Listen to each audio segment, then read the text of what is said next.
TV I'm working on today is an Emerson model number EWL20S5C. The problem is it's dead.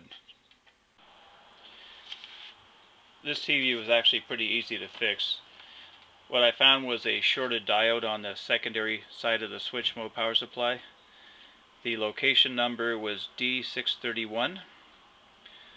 Now it had a series of numbers on it. I'll just give them to you in case you want to try to figure out the original. I had a hard time doing it. It was a C84-00967, and it looked like it crossed over to an NTE 579, but I found an even beefier diode. It's a schottky diode, by the way. I found a beefier one through Digikey, and it was SB510DICT-ND. I'll put the numbers down in my info section here. Let me see. The second component I replaced, and I didn't have to, this capacitor right here, it was actually, let me see, C631, 2200 microfarad at 25 volt.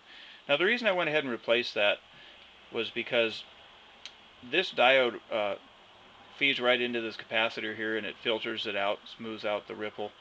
And because the first diode went bad, I thought, you know, it might be a little problem on the capacitor here. Even though it doesn't show up, it might be leaky in ways that I can't detect. So just to play it safe, I replaced it. And I did find one capacitor over here that had a high ESR, and it was location number was C633. That was 220 microfarad at 16 volt. So that got it going. It's working good now. So if you happen to get this model, you might check these components. I bet you that diode goes bad a lot. Oh, I almost forgot. I did find some questionable solder connections on the circuit board. I noticed on a particular area on the circuit board, it was very dark, as though some of the components had been superheated.